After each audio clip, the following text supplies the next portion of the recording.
Hello, everyone, and welcome to the Vortex, where lies and falsehoods are trapped and exposed. I'm Michael Voris. The operational word to describe things in the church these days, to borrow from Pope Benedict, is filth.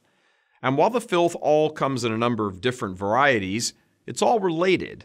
And for the record, we should understand filth in the broad sense of that which leads people either away from the faith or into sin or both, but especially away from the faith, thus essentially destroying their supernatural defense against the diabolical. So let's examine the various types of filth, remembering that at the end of the day, it's all still filth.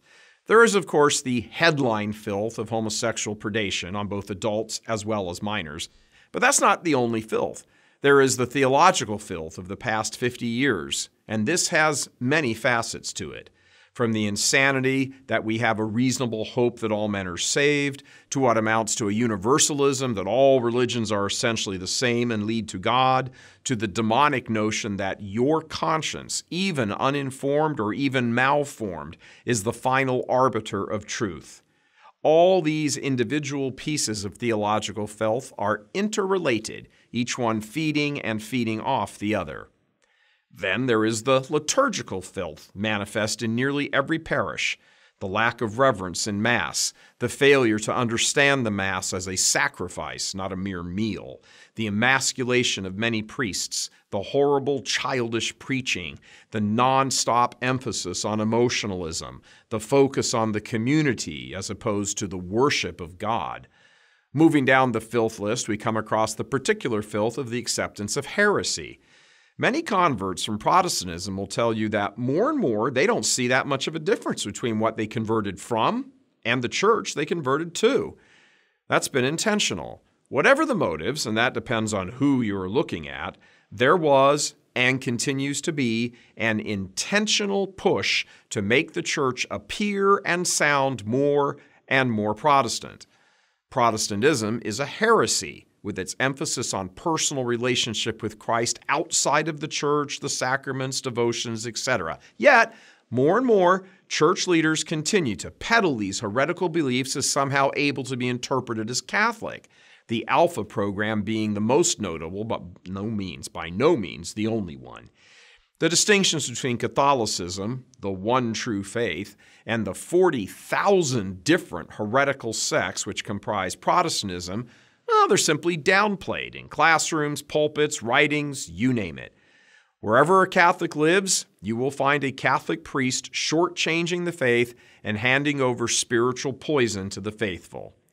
The failure to preach on the need for confession, the need to be properly disposed to receive Holy Communion, the need for a vigilant prayer life, a spirituality modeled on the saints, and so forth.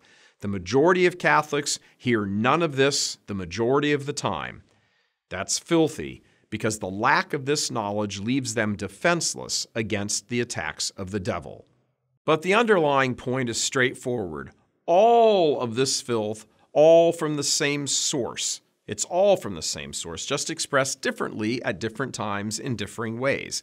Be it moral, theological, liturgical, catechetical, it's all the same filth, and it's accomplishing the same end, the destruction of souls. Ask yourselves, why would a Catholic have the slightest idea that the Mass is a sacrifice, a representation of the oblation of the Son to the Father? Exactly how would he draw that conclusion when all he hears is, "We are family," and turn around and greet your neighbor, and lay people run around all over the altar handing out the bread to the community? Ask yourself why a Catholic would see any essential difference between the church and heretical sets of beliefs when all he sees and hears in the parish are those same heretical beliefs and notions, just with a really thin Catholic veneer. The list goes on and on.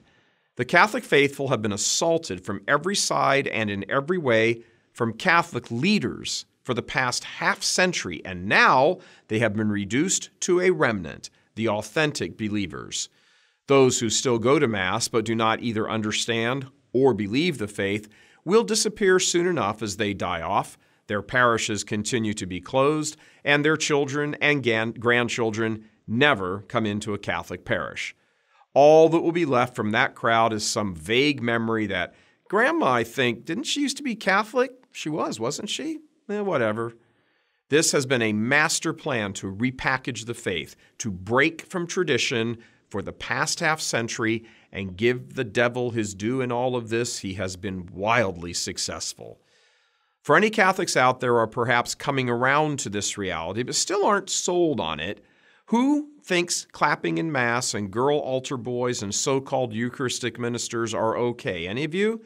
Well, consider this.